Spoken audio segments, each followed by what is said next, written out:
Funding for New Mexico in Focus provided by viewers like you. This week on New Mexico in Focus, new context for questions from an advocate and a mother after the governor closed a task force to address the crisis of missing and murdered Indigenous women and relatives. We have to support one another because no one else is there to support one another. And we explore why rivers don't have legal rights to their own waters.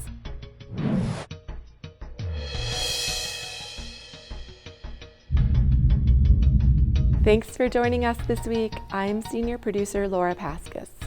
COVID, RSV, and flu cases are on the rise in New Mexico. And here at NMPBS, staff have been hit by the viruses too. That means instead of airing a new show with senior producer Lou DeVizio here in the seat, I'm revisiting some past stories. Of course, when it comes to these viruses, though, there is a lot we can do to slow their spread. Masking is still a good idea. Stay home if you're sick. And if you still need your boosters, visit vaccine.doh.nm.gov to find out where to do that. So last fall, Governor Michelle Lujan Grisham shut down the state's missing and murdered Indigenous women and relatives task force. Former task force members and families of those murdered or missing were outraged. In the second half of today's show, we re-air a conversation with New Mexico In-Depth reporter Bella Davis. In November, she talked with a member of the disbanded task force and a mother whose son was murdered 3 years ago. Since that interview, the governor's controversial choice to lead the state Indian Affairs Department has stepped down. In about 20 minutes, we parse through old newspapers and broadcast clips to bring you along on the Albuquerque Museum's exhibit, News for the People. You'll hear from a curator about some of the trailblazers of the 1970s and a retired reporter who talks about how journalism has changed in the 50 years since she first worked at the Albuquerque Journal. In New Mexico, rivers lack rights to their own waters. That means when dry times strike, as they do, or people are unwilling to share, rivers run dry. Later in the show, I explore that issue with an advocate who has some good ideas for how lawmakers can protect the state's rivers. But first, author Rebecca Claren talks about her new book, The Cost of Free Land: Jews, Lakota, and an American Inheritance. In the late 19th century, Claren's ancestors fled anti-Semitism in Russia. When they got to America, her Jewish relatives bought land that the U.S. government had stolen from the Lakota people. Here, we talk about how Claren explored history in her book and acts of reconciliation and repatriation with her family and her Jewish community. Rebecca Claren, I am so happy to have you here today.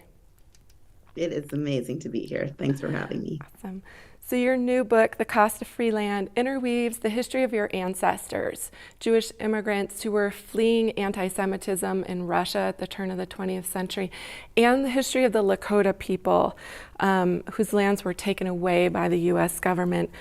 I have so many questions for you, but I wanted to start with, what did this project start as, and where did it take you? In a way, this project started in the early days of my journalism career, which was 22 years ago. I was a staffer at High Country News. I was a young staffer there, and it was my first reporting assignment where I got to leave the office and not just report over the phone. And I went up to the Pine, or it was one of my first, I don't know if it was the very first, but it was one of the very first times I was on the road. And I went up to the Pine Ridge Reservation. I got to drive the company car. We didn't have cell phones back then, and we had this like burner phone that we brought with us, like we were drug dealers. And the book opens with this, but I was in the car with a Lakota man who was a buffalo rancher, and I was trying to make friends with him. I was very uncomfortable. I didn't know what I was doing. Yeah. And I tried to be pals by telling him, oh, my family used to be ranchers in South Dakota. We were homesteaders, thinking this would make him like me.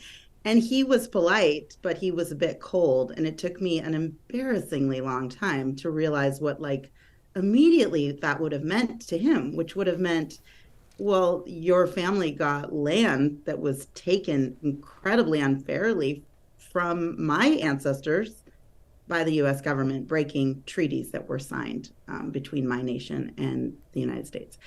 And I so that's where this, in a way, that is the beginning of this story. And I've spent my whole career writing about the American West, basically, mostly for national magazines. I did write like a one-off novel a few years ago, but that also was concerned with people and places that are the American West. And a few years ago, I was hired by an investigative nonprofit to write a series of stories about Native nations and Native citizens. And it was really when I was able to really, like, just write only about Native communities intensely for a few years that I realized, oh, I am so uncomfortable pretending as a journalist that I'm just like an unbiased observer to this history and the legacy of these federal policies that are now playing out across Indian country in America. And because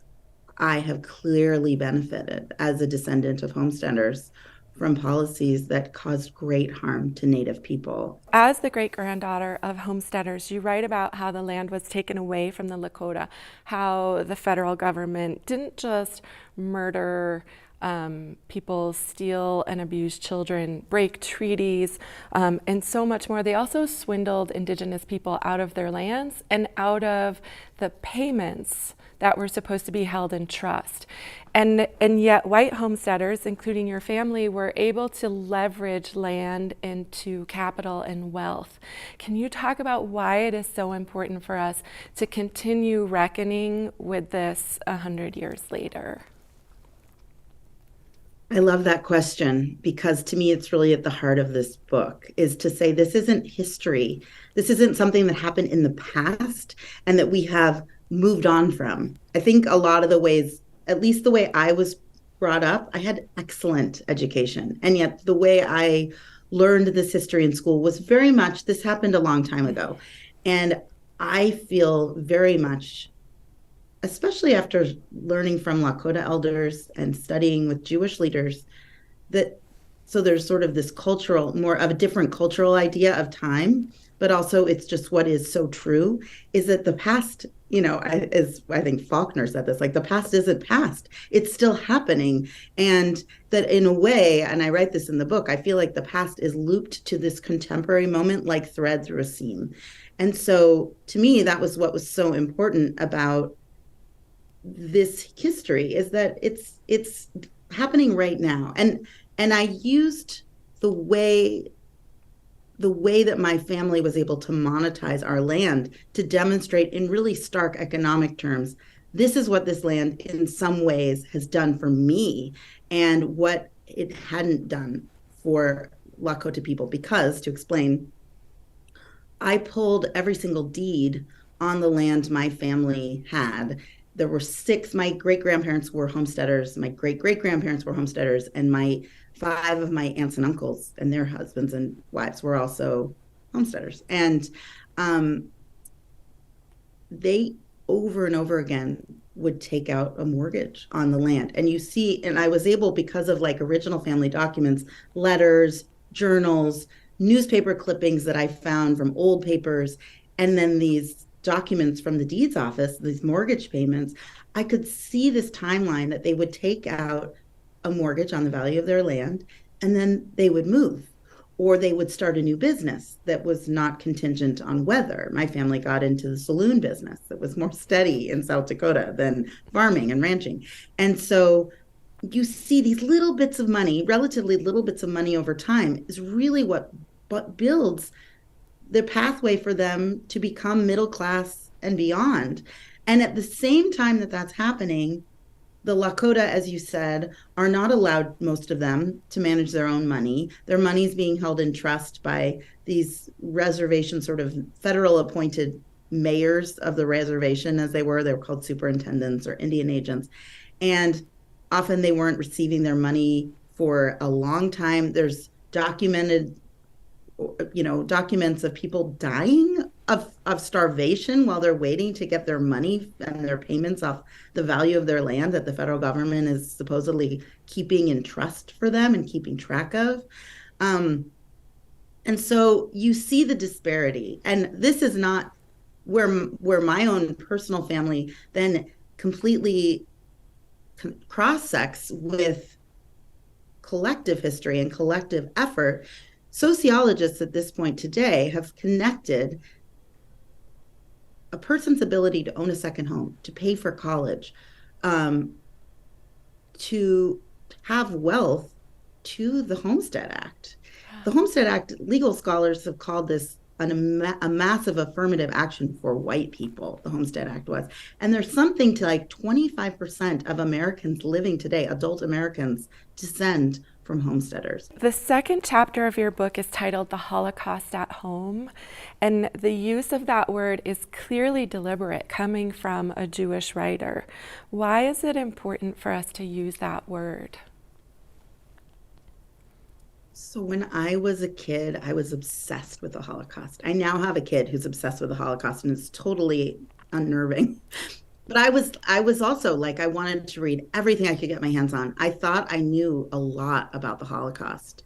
And yet it wasn't until a Lakota elder who becomes really central to the project, and to me personally, Doug Whitebull, told me, your family, the Jews, they survived a Holocaust. It was horrible, but we had a Holocaust here, and it lasted for 400 years, and no one ever talks about it.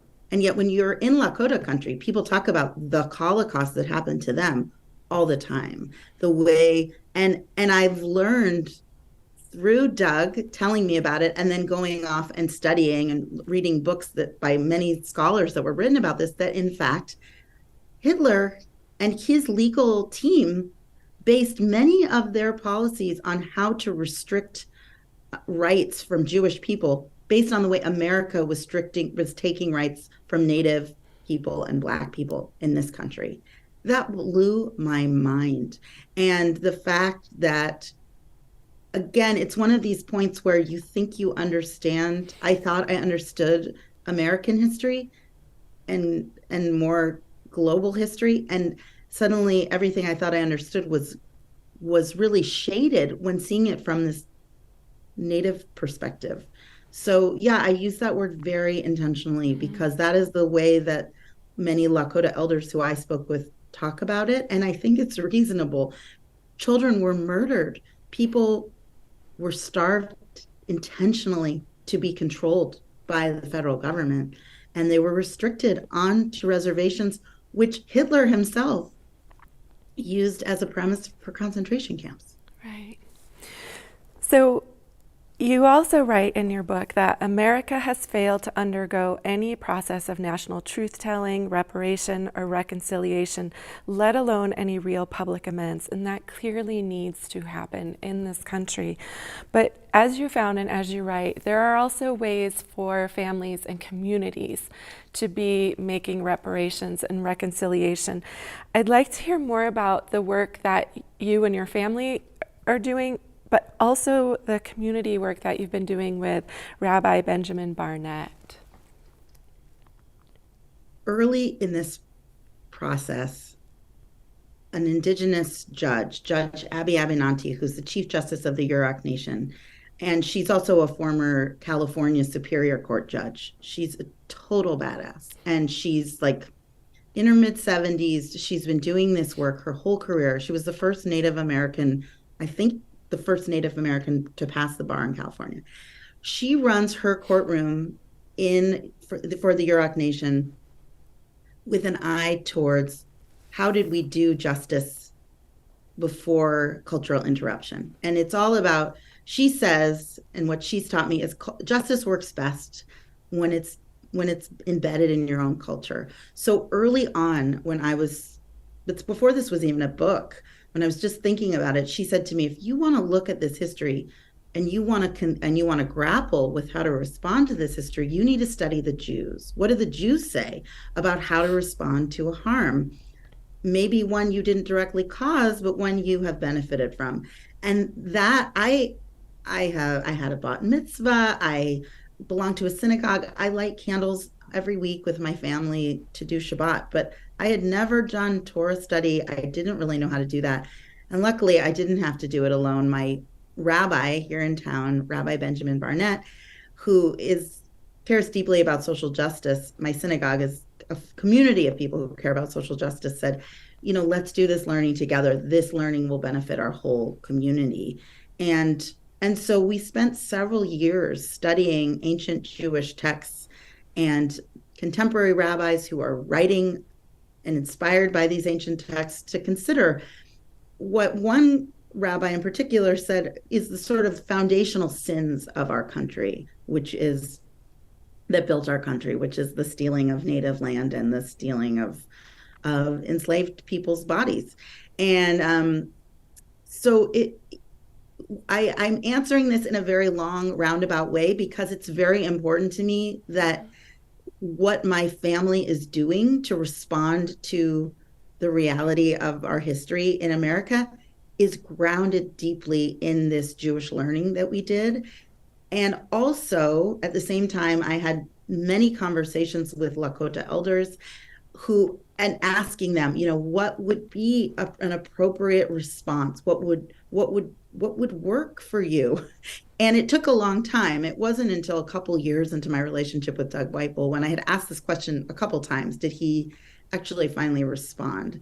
And what Doug Whitebull was a veteran teacher. He was, and he is like a teacher. He never really says, this is what you should do. He sort of just leads you to make connections on your own. And he said to me, he reminded me again of that something he told me about before, which is there's a native-led effort to buy up when private land comes up for sale in the Black Hills of South Dakota. There's a native effort to buy private land, and that is held in trust for all Lakota people to use for ceremony and other purposes. And even the U.S. Supreme Court, there's no debate. The Supreme Court in 1980 made very clear, we stole this land. We unfairly stole this land from Lakota. And there's a lot of money sitting in a bank account that the United States said, here, we're going to pay you back because we shouldn't have taken this land from you. And the Lakota don't want it because they want the land instead. So this is a long way of explaining that what my family has done is I have started a fund called the He Sapa Recovery Fund with the Indian Land Tenure Foundation, which is the nonprofit that's Native-led, that's been doing this work for 30 years. We're not inventing anything here. And I think that's very important. I think that as descendants of settlers, you don't want to just be like, I've got the solution. I'm just following the guidance of something that Native people are already doing. And so we've created a fund, and I've set as our fundraising goal $1.1 million. $1.1 million is not a hypothetical number. It's the number when you adjust for inflation. When I culled all those mortgages that my family received from 1908 to 1960, I think is maybe the last mortgage we got. I made Excel spreadsheets. I adjusted for inflation. I had math nerds check my math, and $1.1 million is the amount that we received off that free land. And of course, we had to pay that money back. And of course, my family worked so hard and really struggled on that land. But to me, that money, it's what we owe. It's our piece of this. Well, thank you, Rebecca. I loved your book. I learned so much, and I look forward to seeing where this book goes out to, and I'm sure tons of people will read it, but I also hope to see it in classrooms all across the country. But thanks for joining me. I appreciate it. Thank you.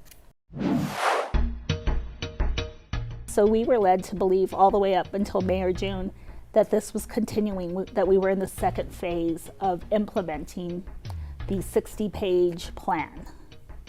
So even today, it's still hard to believe that we're actually disbanded. And we just came back from a meeting with the Indian Affairs Division and a representative of Michelle Lujan Grisham's office, because we really feel like there needs to be a new executive order extending the task force into implementing the plan. Now, if you haven't been over to the Albuquerque Museum yet to see the exhibit, News for the People, Journalism in the 1970s, you've got until March 3rd. This is an exhibit that showcases local journalism in the state during that era. It also shines a light on the way newsrooms began to change as more women joined the state's media landscape. In this special segment, first brought to you by producer Antonio Sanchez and photojournalist Robert McDermott, you'll hear from curator Jonathan Wright and retired reporter Denise Tessier about those news-breaking days 50 years ago. About a year and a half ago, we were thinking about, this idea of what's happening right now in the news. We're coming up on a few 50-year anniversaries, which is always a good moment to sit and reflect and, what's changed in that time.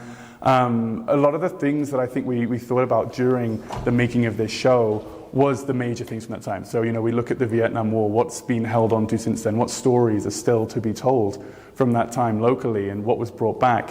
But then you also have things that haven't changed a lot. We've got items in this exhibition that focus on something like the Equal Rights Amendment and what were people doing here in the state to challenge their local congressmen, people who are in political power to say we need to see some change. Be persistent. This is the way the public finds out things, Mayor. Deliver it first. And again, 50 years later, maybe not much has changed in a lot of people's eyes. So I think bringing attention to the fact that while the mediums of how people receive their news has changed a lot, in a certain way, the news itself hasn't changed all that much. Get this in, we gotta have it on 6 o'clock.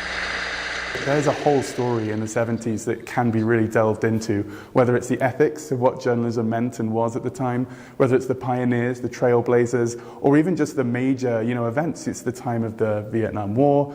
We also have Watergate, Nixon, everything happening nationally, then also had an impact here, right here in New Mexico, and tie into that all of the things that make New Mexico unique, and you have a really amazing sort of set and scene for what happened and unfurled in those 10 years. What happened on this Sunday and the films you are about to see are actual news films taken from the files of KGGM TV in Albuquerque. A number of patrol cars were totally destroyed as the rioting citizens literally picked up the patrol vehicles, turned them over, and then set fire to them. It was an interesting time. We're coming out of the 60s where there's been a lot of social change nationally. And I think a lot of folks in New Mexico said, this is great, but it's not gone far enough. There's things like we talked to folks at the Black Beret movement from that time who are still activists today. A lot of the time, it's the alternative journalism that was made at that point that really stood out to us in terms of what do we want to display, what stories can we tell that maybe not everyone knew about. The major organizer of the demonstration was the Black Berets, but also getting top billing were Lieutenant Governor Roberto Mondragon and Attorney General David Norvell. I want to reiterate what I said about the Black Berets. There are some Chicano brothers here who feel that we should be yelling people power, and ultimately, we want people power. But let the Chicano find his Chicanoism alone together. Every time a hippie throws a rock, it is a Chicano that gets killed. All of us who worked at the Journal, and I'm sure at the Trib, feel we were fortunate to be in the trenches at that time because we had the backing. I mean, it's real backing where they have lawyers even if you get in trouble. But they had the financial resources to send you out of town, to maybe give you a car. Now, reporters, they're on their own. They got to have their phone, they're using their own equipment. When news happens, you'll see it happen on News 4.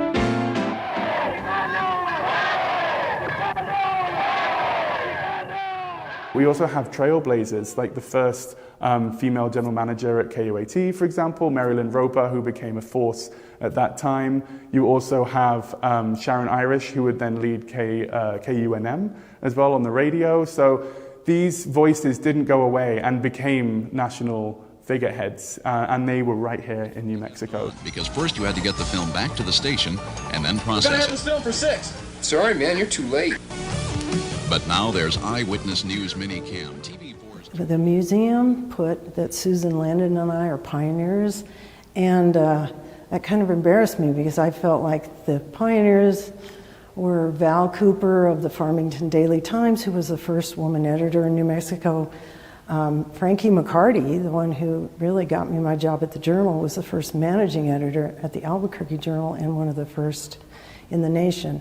But then I thought about it, and I think we were pioneers as part of a huge influx of women journalists. We were the first who were there when there were lots of women, and they weren't just in the society page. Good evening. First at 5:30 tonight, a tragic accident. The world hadn't quite adjusted yet to women being reporters. It could be an advantage where they would not take you seriously and maybe say things that they didn't think you'd run with. One time I was covering a federal court case, and the lawyer for the defense came up to me in the hallway during a break and said, "You should be home cooking for your husband." And this was in the court of H. Verl Payne, federal judge, and he actually had a sign outside the courtroom that said, "Women in pants will not be allowed in the court." You had to wear a dress.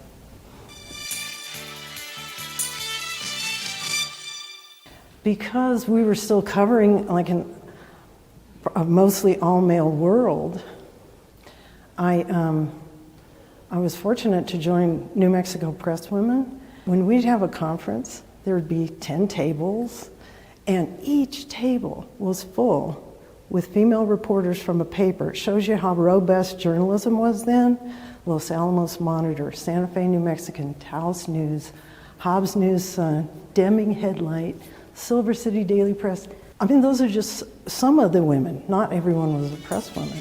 So we were part of this wave of journalists, women journalists. News continues in just a moment. Tom and Carla. And then I was blown away by the folks who I reached out to, who were journalists at that time, or maybe new journalists, worked in stations, who said, "Oh, well, hang on, no, we might have one more thing in our collection that we've held on to, because a lot of the equipment, goes out of date. Why would you keep an old camera 10 years later? You're not going to use it." So a few of those things, we have mics, radio mics from folks who were live on air at KUNM in the 70s. We managed to grab those. Televisions from the time that we've, rewired and tried to show black and white footage.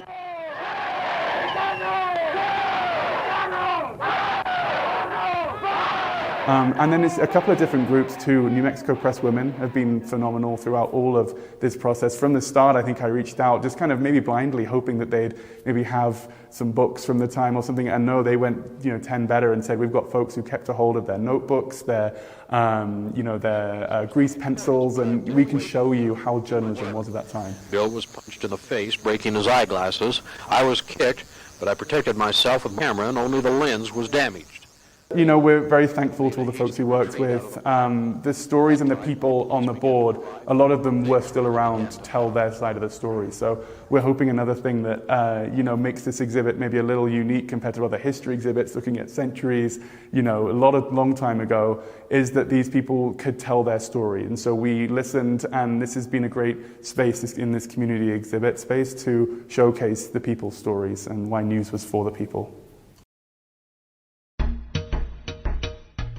Water in New Mexico is managed on what's called the Priority Administration System. And this is like most other Western states managed on a similar system. And it's a system of extraction. It's a winner-take-all kind of system. And how it works is that permits are issued for water right users until there's no water left. So for 4 years, members of the New Mexico Missing and Murdered Indigenous Women and Relatives Task Force met with one another. They produced a report full of recommendations to slow the crisis. Members built partnerships across tribes and law enforcement agencies, and they advocated for families and communities. Then, last October, New Mexico In Depth reporter Bella Davis broke the story. The governor's administration had shut down the task force, news that shocked its own members. Davis continued reporting on the fallout of that decision. Families with missing and murdered relatives protested the move, and they asked the governor to apologize. In response, the governor proposed an 8-person advisory council to replace the task force, a call that some lawmakers have described as a half measure at best. Then, in December, Indian Affairs Secretary-designate James Mountain stepped down from his position. Mountain's 10-month tenure was rocky from the start, and the former governor of San Ildefonso Pueblo had been a source of controversy for task force members and their families. At the time of his appointment, task force members claimed that a kidnapping and aggravated battery case against him, which was later dismissed, should keep him from overseeing the department. It's still unclear why Mountain left the agency, and he has since joined the governor's office as a senior policy advisor for tribal affairs. Given all these developments, and in collaboration with New Mexico in Depth, we revisit Bella Davis's work. Here, she interviews Darlene Gomez, an attorney and former task force member, and Vanjie Randall Shorty, a Dene mother whose son Zachariah was murdered 3 years ago. Vanjie, Darlene, thank you so much for joining me today on New Mexico in Focus. We're here to talk about the disbanding of the Missing and Murdered Indigenous Women and Relatives Task Force by Governor Michelle Lujan Grisham's administration earlier this year, and what that means going forward in a state that's been deeply impacted by this national crisis of disproportionate violence against Indigenous people. Vanjie, over the past few years, you've become an advocate not only for your son, Zachariah, but also for other Indigenous families who have lost loved ones. To start, can you tell us about who your son was? My son, Zachariah Juwan Shorty, he was 23 years old, loved music, loved tattooing, was a very fun person, loving person. He was a dad, he was a grandson, a brother, and my baby.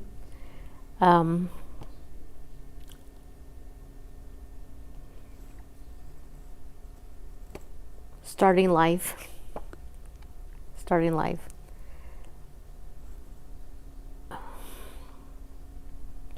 He went out with some friends and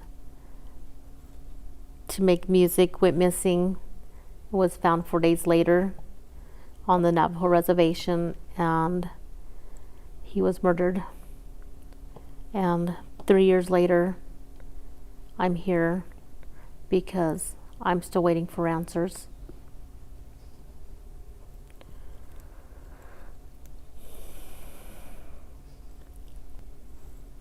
I just recently found out that the FBI agent working on his case, she's no longer in the office, and so we have a new agent, and I'm still waiting to meet with that agent as well. As far as the New Mexico task force, I've been very devastated with that. When it first started, I had hopes, that not only myself, but other families had hopes of, bringing their loved ones home, and in my case, getting justice for Zach. And again, 3 years later, I'm still waiting. And with it ending, where do we go from here? Is my question. I'm so sorry for your loss. You touched on this a little bit, but what are some of the challenges that you faced in trying to get justice for your son? Lack of communication and jurisdiction. We have different organizations from the very beginning, as far as when I went back to making that first phone call when he went missing, that was with the Farmington Police Department. And then when he was found on the Navajo reservation. So having to deal with the Navajo Nation Police Department, the detectives from San Juan County, and the criminal investigator from Navajo Nation, and then back to the FBI having, the case in their hands. And then, through this task force being involved with the BIA Missing and Murdered Unit as well. So having them all together, and it feels like there's been that power struggle of, okay, we don't have the case, they have the case. Okay, we have to contact Navajo Nation. FBI has the case. So just, finger pointing is what it seems to have been these past 3 years. And going back to about 6 months ago, the governor's administration made the decision to disband the task force that was really created to find solutions to the challenges you just described, along with so many others. Darlene, what did you think and feel when you learned the task force was done? So I was invited to a task force summit meeting, which occurred, I think, in June. And at that time, I was not told that this was going to be a meeting ending the task force. So 121 people were invited to that meeting, and I would say maybe 25 showed up. So throughout the meeting, the summit, we were talking about, how to take care of ourselves, and we were hearing from a woman who is the governor of El Pueblo, and just, some really moving stories about people within the movement. So at the very last, before it closed, we were told that the MMIW task force was going to be ending. So I, of course, after Melody Delmar came off the stage, I talked to her and I said, really, are you going to do a press release? Are you going to make a public announcement? Because nobody knows, and there's only like 25 of us in this room. So I left that day, still not really realizing that it was a true and correct statement that the task force was ended.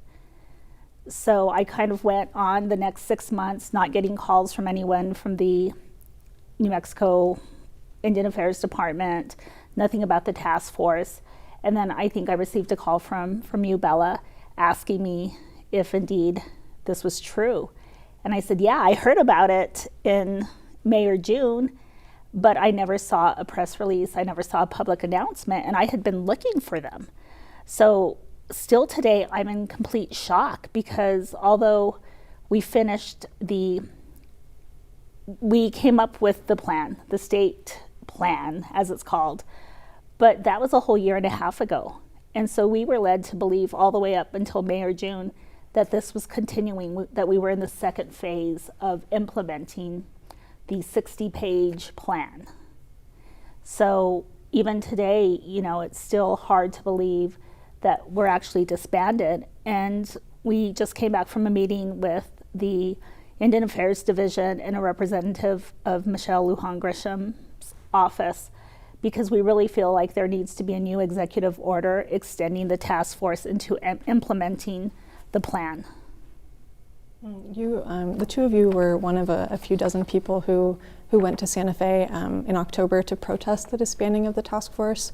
What were you hoping to get out of that protest? Maybe, Vanjie, if we could start with you. Answers. I was shocked, lots of emotions. I was upset, wanting to know why they said the task force ended. Because, from my point of view, from being Zachariah's mom, their job is not done. It's far from being done. And I think, all they did was gather statistics, which I don't think are even accurate. There's more than 181 people that are missing and, murdered. And those that are missing have not returned home. In Zach's case, with him being murdered, I'm still waiting for justice, and so their task force is far from being done. At that protest in Santa Fe, you all met with the spokeswoman for the governor and asked for a meeting, which Darlene, you mentioned just recently happened. Can you tell us a little bit about sort of the explanation that you got for why the task force has been disbanded? So initially, when we did our protest, our rally, I think one of the things that we wanted the governor's office to know is that we will not be silenced, that we have been silenced for far too long, and that we all have voices. Zachariah's mom's his voice. We have Calvin Martinez, Becky is his voice. And we wanted to show that we're united, that you could take this task force away, but we're still pushing for answers. So what we learned that day was that the governor's team felt that the executive order had been fulfilled because we did have this MMIW state response plan. So in their mind, that was the end of the executive order. So it felt like to me that they had not really implemented anything from that plan, and we're a whole year and a half later. So one of my questions was, well, why did you go a whole year and a half letting us believe that this task force was still going to be working together? And so basically she said, well, I apologize, maybe we should have been more transparent by doing a press release, and we are not saying it's ending, quote, but it's just on to a different phase that is not covered under the executive order. So in today's meeting, we came up with, all of us collectively that came to the meeting today, and also the other families that couldn't make it, we came up with some ideas on what Indian Affairs Division and the Governor's Office could do immediately. One was to have a MMIWR link on the page. So that would allow everyone to see who is missing, and then also to allow each family to tell their story, who their loved one was. Because oftentimes I feel like people don't realize behind a statistic there's an actual person that is being missed and that's loved.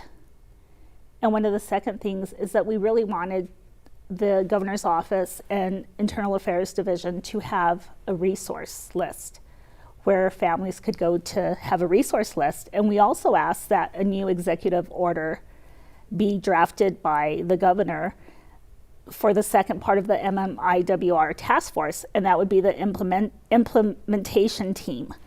And I think, for me, one of the things with this task force ending is that I no longer have access to the 121 people who were a part of the task force, because oftentimes it would be the FBI, Bureau of Indian Affairs, the district attorney, and we were able to talk to them and say like, hey, I called you 2 weeks ago. Do you have a few minutes to talk? Or I also had a list of everybody who was on that task force, and I was able to call like the Farmington Police Department and ask about a case. And it also gave all the members a chance to trust one another, because when I say something, I'm going to do it. And there's all these misconceptions in the paper. I'm this activist, it's always yelling and screaming, but then when people met me, they just knew that I had a passion for finding our missing and murdered. And so it basically wiped away that link. So I'm in the silo by myself with the families. We're our own, we have to support one another because no one else is there to support one another. And without this task force, the Governor's Office and the Indian Affairs Division, they can't force people to work on this plan because we have federal agencies that they have no control over. We have sovereign nations that they have no control over. It goes to nonprofits. So I felt like this task force allowed everybody to be cohesive and work on a plan, no matter what agency they came from. And everybody was really dedicated to it. So to just end it and say, I heard the Indian Affairs Secretary Mountain state that they wanted to hire 4 more individuals. Well, what's 4 more individuals going to do when you had 121 experts in MMIWR from on the ground, family members, advocates, law enforcement, legislatures? You can't get that in 4 people. So those were some of our questions today, like what does this mean? And then we also were really frank about getting data, because we were told, oh yeah, we've been working on this entire time. But when we pressed the Governor's Office and the Secretary of Indian Affairs Office, they couldn't provide exact data for us, or they couldn't tell us what steps that they took to implement the plan. They said, oh, we're following this plan. Well, the plan is 60 pages. Mm-hmm. Yeah, you talked about the plan, that it contains so many recommendations, dozens of recommendations, from better data collection to funding for liaisons who could help affected families navigate the criminal justice system. I'm wondering for you, Vanjie, if there are any particular recommendations from that response plan that you feel like state leaders should really be prioritizing. I think that open communication backup, just like Darlene had stated, she can't just pick up the phone and reach these different organizations, it's not there anymore. So I think that needs to be, addressed and open back up. Darlene's my resource, my go-to person, and then she's that middle person, and it helps me connect with the FBI and whoever else that I need to contact on Zach's behalf. And Darlene, as an attorney, you're so familiar with kind of how these cases work when we talk about kind of the criminal justice system. And so for you, are there any recommendations that really stand out from the response plan? Well, I think one is the community engagement, like engaging the community and having resources for them. Because I work with 20 families and there's no resources. There's nonprofits who get dollars for MMIWR, but to have them actually advocate for the families and help the families, it's not going to those families directly. It's like big trainings. I really think the data collection is vital. And I felt like with the task force being together, like we had governors from Pueblos, we had presidents from like the Hickory Apache Indian tribe, Mescalero, and we had the people sitting at the table from all the sovereign nations who could commit to saying like, okay, I'll give you our data. Give me what data we're going to follow. Give me, the standard model, and I'll take it back to my tribe, and we will implement it. Well, now that it's not there, and so many tribal leaders have 100 things on their plates. So I felt like the task force made everybody accountable. And it made people really want to be like, okay, well, I'm going to show you what our nation's doing. I'm showing you what the FBI is doing. So I felt that this also gave people the incentive to start new programs in their office so they can get on the media and say like, hey, look what we're doing, it's really working. And I think that was really relevant with the FBI when they started the missing person in New Mexico Native American list of pictures that comes out once a month. And that took a lot of work and it took a lot of commitment from the FBI. But I think that partially it was because there was this forum where we were able to tell them like, this is what we need. And I think oftentimes law enforcement doesn't really get the opportunity to know the victims' families or the advocates. And they can learn so much from Vanjie and the rest of the families. They can learn from me. And we can also talk to them. And when they tell us like, look, these are our barriers, we're able to fight for them, whether it's in Congress or at the state level. And we all know that everybody is underfunded, lack of resources, lack of officers, but that doesn't give anyone the excuse not to properly investigate MMIWR. So at this point, there's some disagreement about how we as a state should move forward. You talked about how the Indian Affairs Department has a requested funding from the legislature for 4 full-time employees to focus on carrying out the task force recommendations. And then sort of on the other hand, there are a few state lawmakers who have expressed interest in bringing the task force back. And I think part of the idea there is that it's giving the task force sort of longevity instead of having another executive order. So I'm wondering for you, Darlene, what you hope to see happen during this upcoming legislative session. Well, we have collectively asked for a statute that would make the Indian Affairs or the Murdered and Missing Indigenous Women and Relatives Task Force a standalone division. We were told today that that's something that's not possible from the governor's office. So, we really need it into statute. If that's not something that is possible with the governor, then we're going to have to ask our state legislatures to put it in statute. Because New Mexico's ranked #1 in the entire nation for missing and murdered Indigenous people. I don't foresee that we're going to be 50th at any time soon. So this is an issue that has gone back to the 1900s and earlier when, Spain came into New Mexico, Arizona. And so this is just generational and this is not going to end. And so just to think that 4 people are going to be able to control this, that's not anything that is possible. So we need to extend it all the way, until we're no longer on this earth, because it is an issue and has been an issue for a very long time. Well, Vanjie, Darlene, thank you both so much for your time, for joining me today. Thank you. Yeah, you're welcome. Thank you for listening. Thank you again to Bella Davis. She has kept at that story, and in a feature published at New Mexico in Depth in November, she also revealed that State Attorney General Raul Torres has failed to spend $1 million set aside by the state legislature. That money was allocated nearly 2 years ago to help track cases of missing Indigenous people. You can read that story and all of her work at nmindepth.com. Looking ahead to this year's water supplies, it is not too soon to wonder about how our rivers will fare this spring and summer. In 2022, the Rio Grande dried in Albuquerque, and it came close to drying in 2023.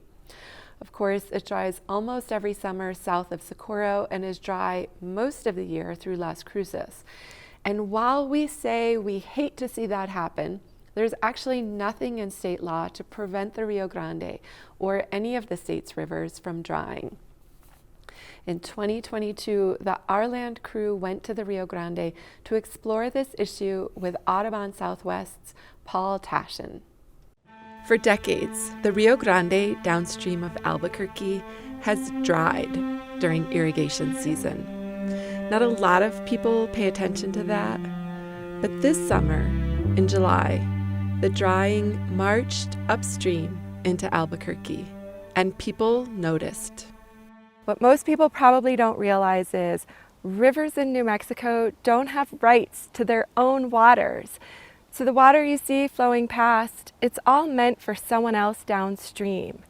And sometimes what that means is there's not enough water left for the river itself and the species that rely upon it. Paul Taschen is Director of Freshwater Conservation for Audubon Southwest. Keeping water in rivers is something he thinks about a lot. In New Mexico, like many Western states, there are no inherent rights or claims that rivers have on their water. Water in New Mexico is managed on what's called the Priority Administration System, and this is like most other Western states managed on a similar system.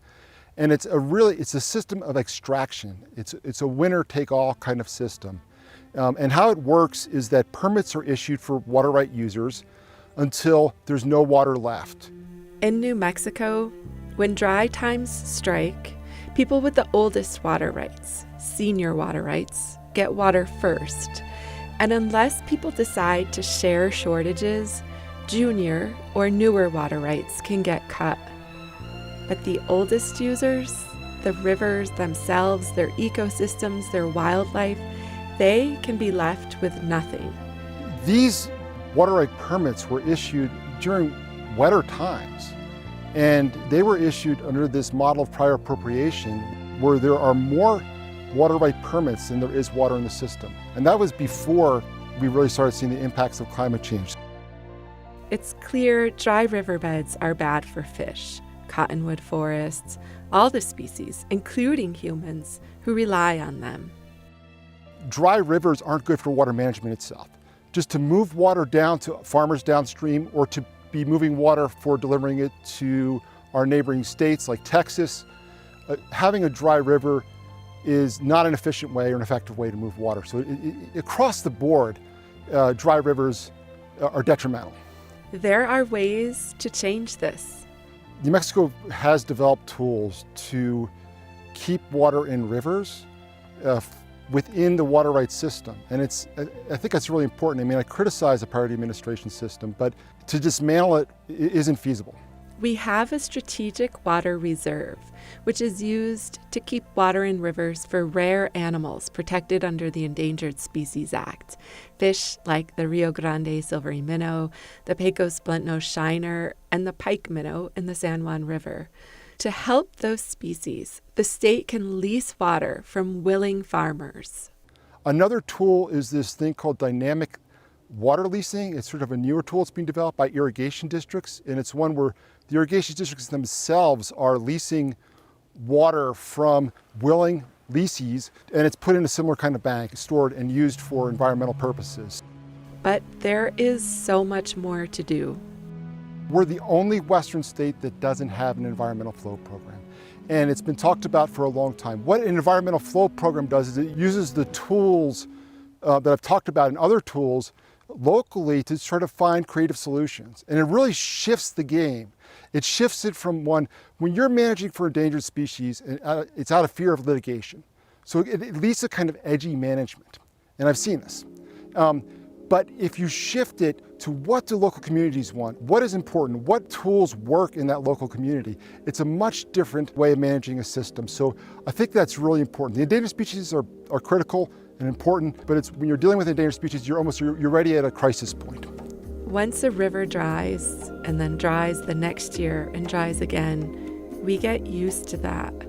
We accept dry or broken rivers as normal. We even stop telling stories about what a living river was like. El Paso is pretty remarkable to see the river down there. It's basically a large concrete channel with maybe a thread of leftover sewage water or something running in its bottom. It's really, really degraded. And there's no corridor of trees around it. It's just a futuristic, concrete, post-apocalyptic kind of ditch. Versus here, we have a corridor of cottonwood and willow trees and grasslands and a flowing river. It's quite different. It's hard to go back. You can't necessarily go back. A place like El Paso, you can't all of a sudden restore that river down there. So once it's gone, it's gone. In New Mexico, our rivers have taken care of us for centuries, forever. And if we want to keep them, it's time for us to be giving back. For Our Land and New Mexico in Focus, I'm Laura Paskus.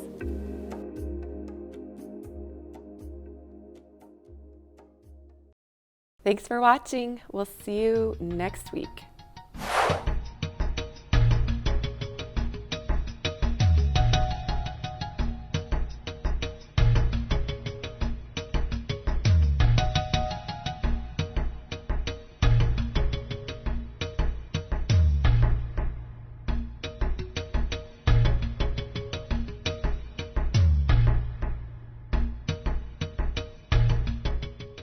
Funding for New Mexico in Focus provided by viewers like you.